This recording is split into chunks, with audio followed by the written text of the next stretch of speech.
in the same way we've had them in the New Age movement. And then their books are highly available, so people read that rubbish, which has maybe, 60% truth, 40% lie, or 40% lie, and, 60%.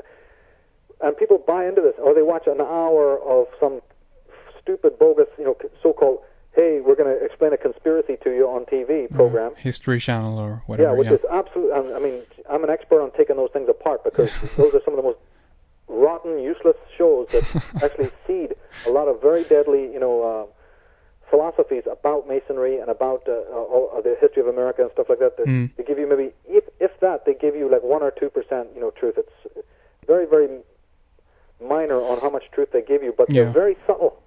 Yeah. They're very, very subtle on, they're still running around idealizing people like Francis Bacon, and all this nonsense. My God, if they only knew what these people were all about. And for every Francis Bacon, there is some true genius that the world knows nothing about. Some absolutely fantastic healer or teacher or cosmologist, like Giordano Bruno or whoever, and there's so many more. They're completely thrown by the wayside, and people forget about them, while the system, idealizes these monsters. Yeah, exactly. And again, feels like it's so easy to, if you know, if you keep the record straight, let's say as an organization who are into this that we're talking about, if you keep the record straight, then all you have to do is, as you say, flood the market with the bullshit, basically. Yeah.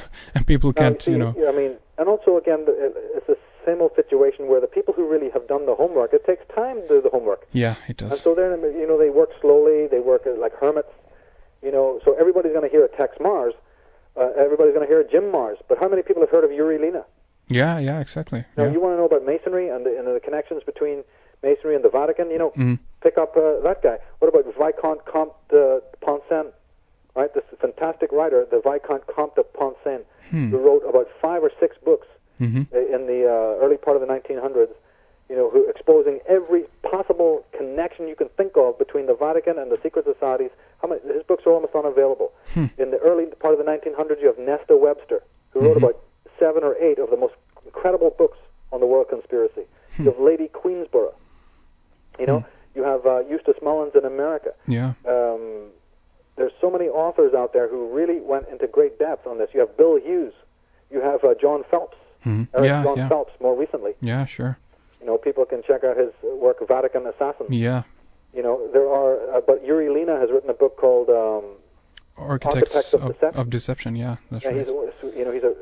I think he's from originally from Russia, of course. Yeah. And he was on one of the top list of the KGB for as many years as the KGB has been in existence. This man has been hunted. He now lives in Sweden. He's one of the greatest teachers on Freemasonry. Yeah, absolutely. And he is showing these connections. Yeah. But these connections have been known from the earliest days, because there's been whistleblowers, there's been people from within, from inside who've dared to speak the truth. Yeah. And one thing I also wanted to try to tie this together with is, I don't want to express my worries in that sense that we shouldn't go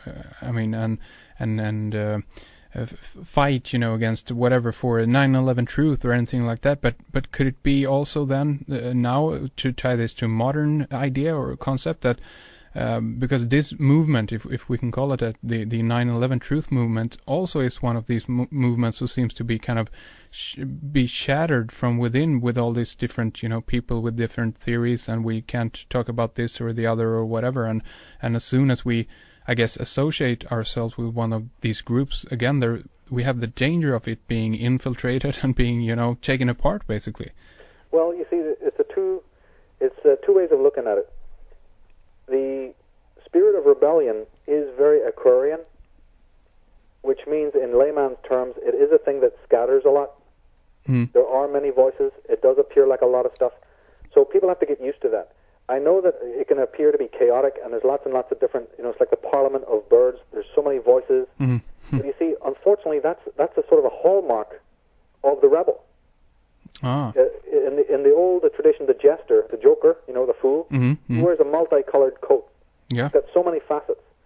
So I'm always focused on this concept of the spirit of rebellion coming in. And one of the hallmarks of the spirit of rebellion is that there are the multiplicity of different points of view, let's say. Yeah, yeah. But and of course that can be confusing. But what you got to do is take a metaphor from biology. Don't they say that the heaviest brains are the ones who have the most synapses? Right? They say that synapses is the connectors. Yeah, sure. Non-linear brains. They say that women's brains are always heavier than men's because women are the ones who can connect disparate things that are not normally linear connected. Yeah. Women's minds have a tendency to be able to synthesize seemingly unrelated, phenomena. Areas. Oh, okay. Yeah. Oh, yeah. And so they say their brain is heavier than a man who's more linear, more super rational. Yeah. So the brain is already telling you the story. The brain, like the internet, by diversity, by what we would call controlled chaos or whatever, this sort of diversity, is in a way a good thing. It is. So a person has to learn how to juggle with it. A person has to learn how to dive into it, become mutable. Yeah. We have grown up for hundreds of years in a very Saturnian, very Martian, and I'm using astrological terminology here, so people have to forgive me, but we've come from a very rigid, focused, rational, methodical, linear place. Yeah. Hyper-directed, What we need now is an omnidirectional plastic template, a sort of what was called polyphrenic as opposed to monophrenic way of looking at things. So, yeah, a lot of people who are coming from that old school, who've been educated like we all have in the normal school, when you go out into the world, into the realm of ideas, it can seem overwhelming, even just to study the subject of philosophy. Yeah. Oh, my God, you want to take on something that's, disparate parts? Yeah. There's probably nothing out there more, diversified than philosophy. Exactly, yeah. And then, of course, what you're talking about is that, here's a major trauma that has taken place.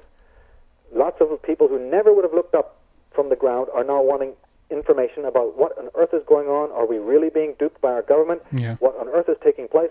And they've got questions. But the thing is that people are not in love with the questioning.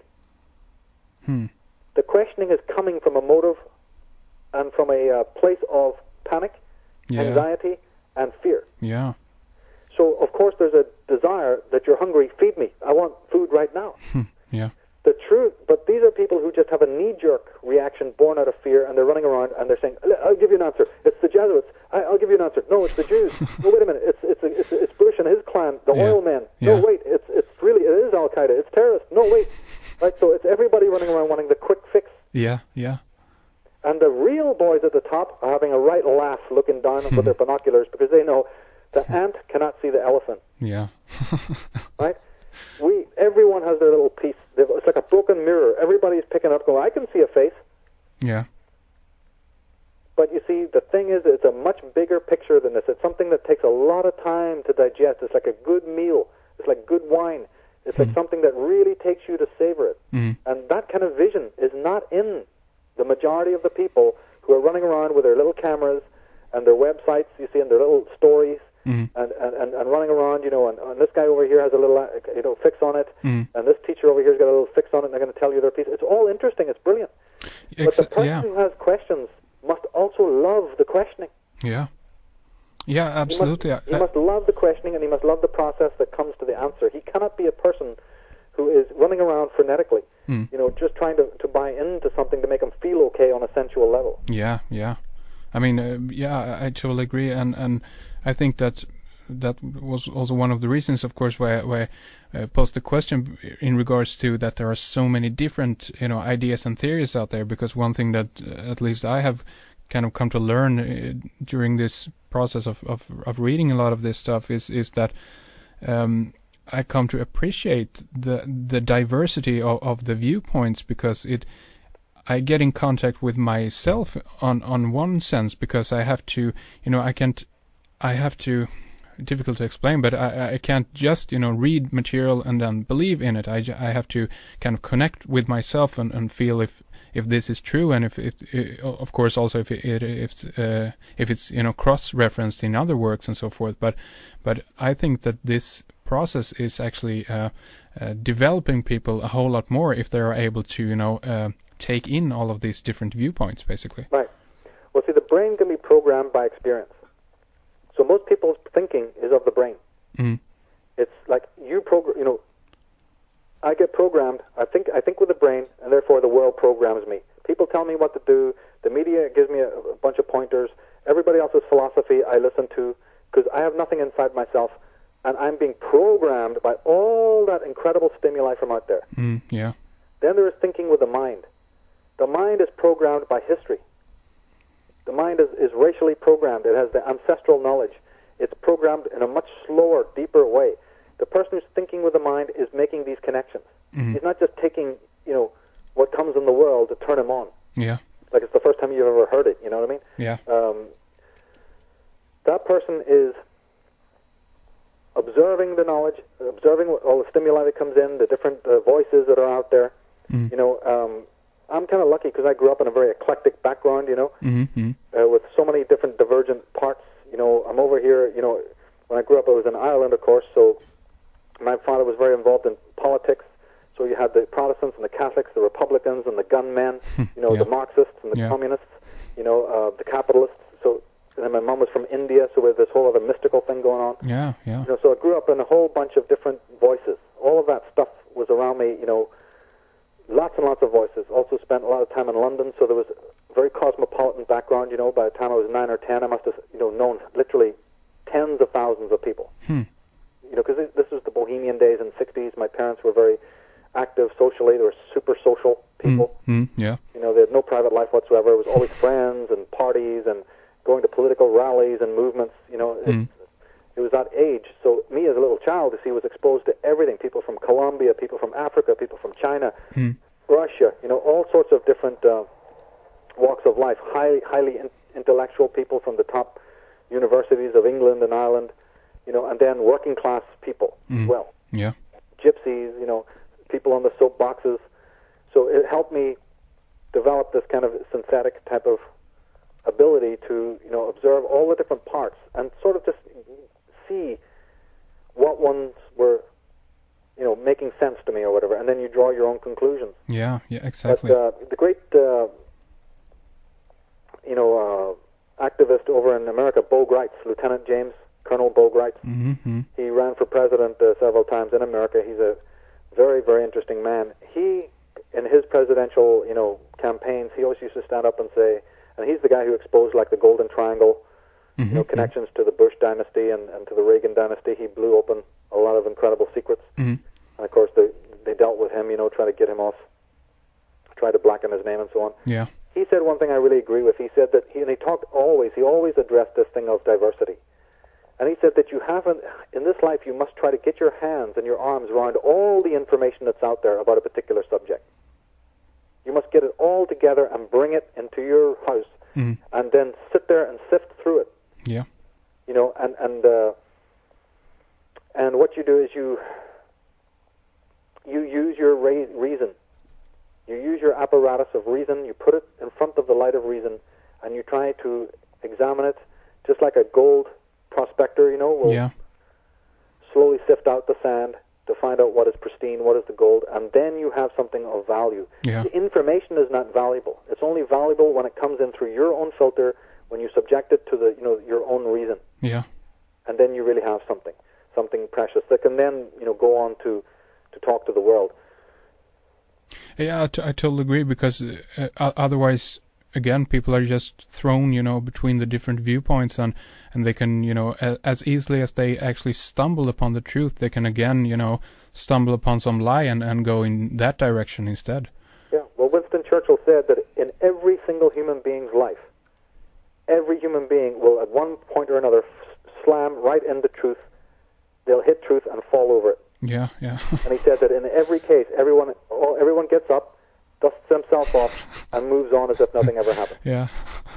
That's amazing. He said a brilliant thing. Yeah. Everybody will have the truth hit them in their life. They'll always meet somebody, or they'll read something, or they'll live in a particular time in which a great truth gets thrown up in their face, or they'll go through a personal dark night of the soul. And for some bizarre reason, people are all, sort of pretending that they're into that, and they change their life and they change their